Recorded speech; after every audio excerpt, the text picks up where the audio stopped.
had a lot of fun. Boy, 2 seconds into it and I already messed up the first line. I had a lot of fun playing a lot of great games on my Nintendo Switch all year. With all the traveling I've been doing, that gives me the most time to play my Switch games. Today in this video, checking out the best Switch games I've been playing in 2023. And how are you feeling? You got John Riggs here. I'm so glad you're here. Let's take a look back at just some of the games I was playing over the course of this past year. Murtop is a game I had featured before in its own video, but since I was doing a compilation video and because I was just kind of sitting on the couch playing all these Switch games, it's a game I got back into, so I figured I'd showcase it in this video too in case you missed the other video. As if Bomberman and Dig Dug had a child, you play as this rabbit who basically poops bombs. Well, I can empathize with that. Now, fast action, very quick. I mean, I don't really need to say more than that. You just have to drop the bomb and then move out of the way so you don't get blown up too, which I've died more times from my own bombs than I have from enemies in this game ever. But what a fun idea and great idea, and it looks great. Again, these are the kind of games I look for.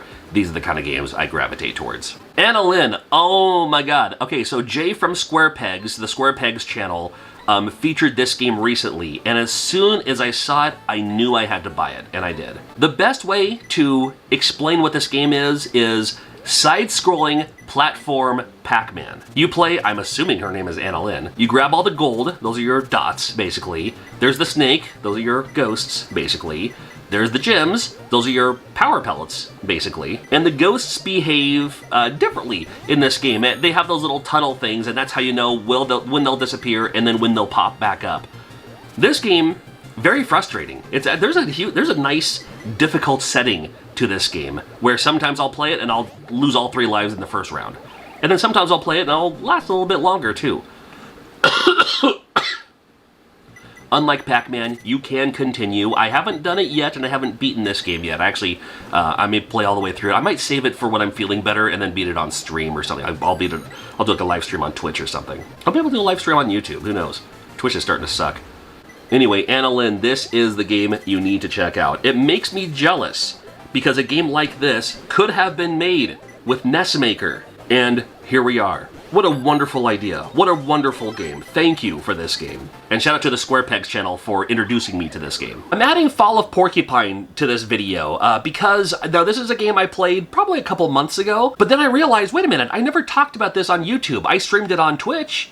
I played this game on Twitch, but never covered it in one of these videos. And I really wanted to because I think it's a really, really interesting, kind of a cozy, cool game. These are the kind of games I really am attracted to anymore. Like Venba that came out recently, like Night in the Woods, things like that. And this is actually very similar to Night in the Woods, you know, with the way the text looks, the way that looks. You play Finley here, this bird that moved into this town, and you're a medic, you're like a nurse. And the interactive part of it is kind of fun. You just have to, you have to treat to the patients, but of course there's like an underlying storyline of why you're in town and what's going on and what the townspeople think of the hospital. You work at kind of the not very good hospital.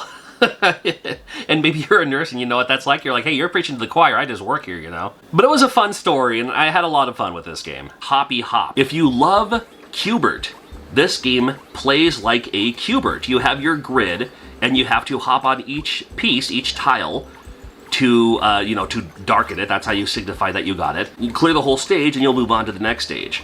Now, bonus opportunities if you do a chain of the same type of grid. So like if you stick specifically to the grass, then you'll get the bonus points that will rack up and rack up and rack up until you hit the dirt, which you do have to clear those too, but then the bonus multiplier kind of resets itself. A couple of enemy types too, and a couple of different stage types later on as well. There's these little like warp holes, like in lieu of having the discs, you can use this to get to another part of the screen, and it might be like a mushroom or something like that later. There's other things that do the same idea, really. Unlike Q*bert, you cannot fall off of the platform. I died on Q*bert so many more times because I would like jump off the wrong way.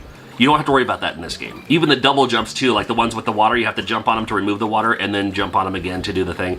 Again, I was such a big fan of Q*bert. I loved Q*bert, still do. So when I saw this game, I was like, oh my god, I have to check it out. And I did, and I absolutely love it. And again, different stage types, later on levels and everything, different enemies. It's such a good game. Something else I've really enjoyed talking about this year are these Factor meals. I absolutely love them. They're fresh, never frozen, 2 minutes in the microwave, and that's it. I was so happy to have some of these in my fridge, ready to go in the month of December. It gets busy. There's choir performances with my kids. There's like Christmas shopping and all that.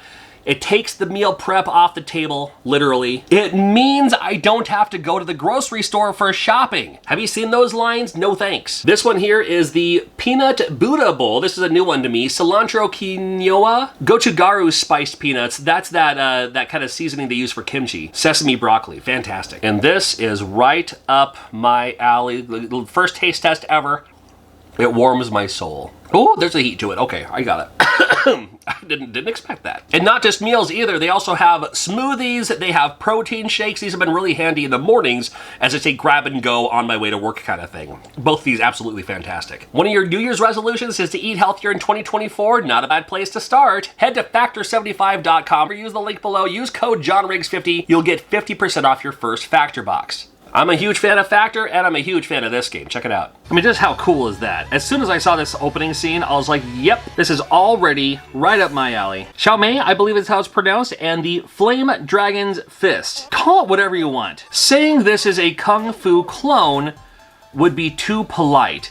It is a blatant ripoff, and I'm all for it. You know, and maybe if you're into PC Engine CD like I am, it kind of reminds me a little bit of the Ranma 1/2 game as well, just a little bit. But like Kung Fu, you just scroll along, you got your punch, you got your kick, you can also jump kick and jump punch, a little uppercut kind of thing too. And you make your way to the end of the stage to battle the boss. And that's really what this game's all about. It has that NES difficulty. It's pretty difficult, even on easy. I mean, I tried it on medium at first, and I was like, no, okay, I better scale it back to easy, just to help me out a little bit. But always a pattern with the bosses, and just a fun thing to see, fun game to play. I'm so happy that they have a game like this, and I'd love to see more games like this on the Switch.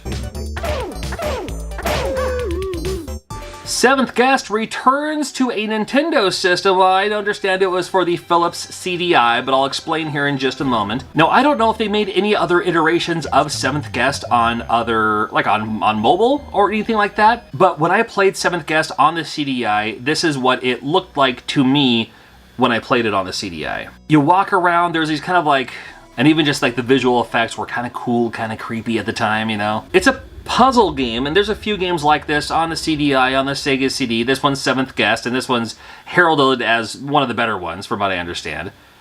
At least it was for me, for sure. And different rooms might have different puzzles to unlock, and you don't really know what you're doing with the puzzles, but after you just kind of look around and click around a little bit, you kind of understand, you kind of get it after a little bit. You're like, oh, okay, I get how to solve this puzzle.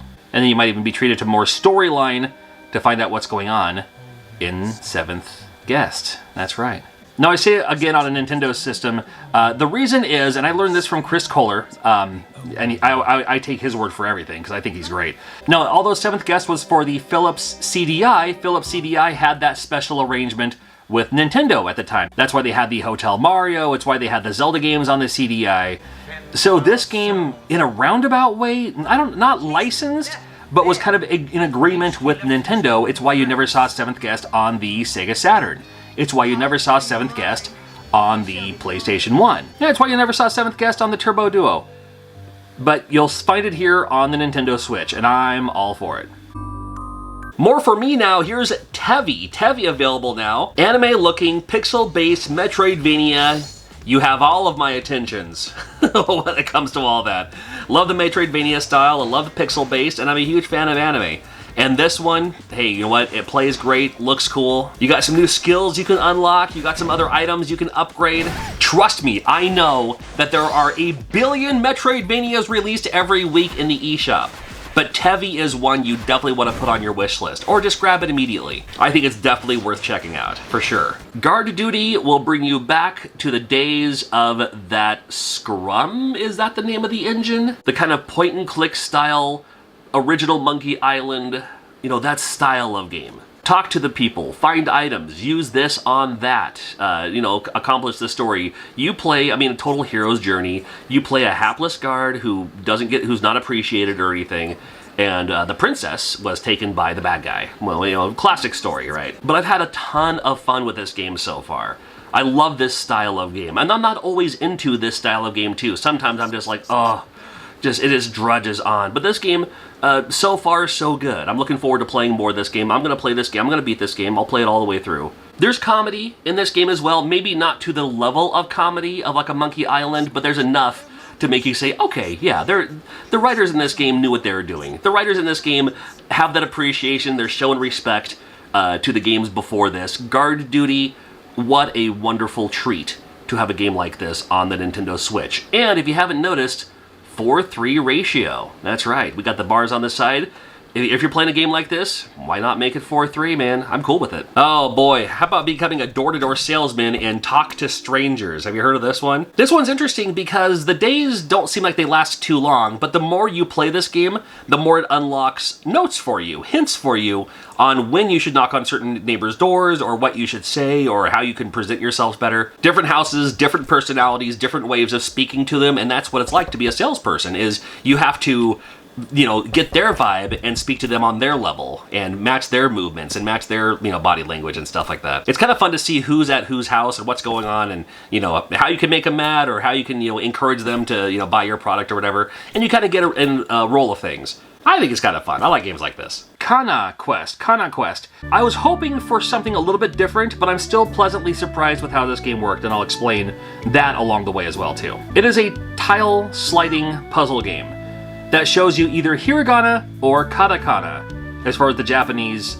written word goes. Katakana or hiragana, same alphabet, just different looking characters. And with the tile sliding, you have to slide them next to their kind of friend, in a way, either by matching the same first letter sound or matching the same second letter sound, if that makes sense. And when you make a trail of them so they're all connected, that's when you can move on to the next stage.